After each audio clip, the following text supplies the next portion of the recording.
तो हिडमा नक्सलवादी के लिए दिल्ली में कुछ लोगों ने प्रोटेस्ट किया और नाम बीजेपी और आरएसएस पर डाल दिया।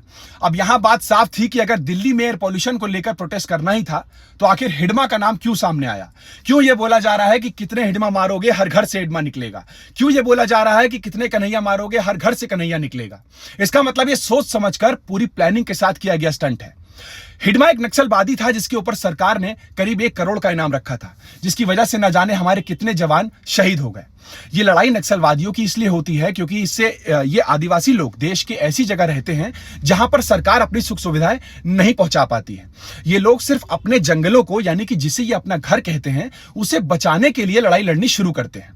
लेकिन अब इस बात को भी सही नहीं ठहराया जा सकता कि इन लोगों की वजह से हमारे न जाने कितने जवान शहीद हो जाते हैं, न जाने कितने बच्चे अनाथ और कितने माँ बाप निसंतान हो जाते हैं।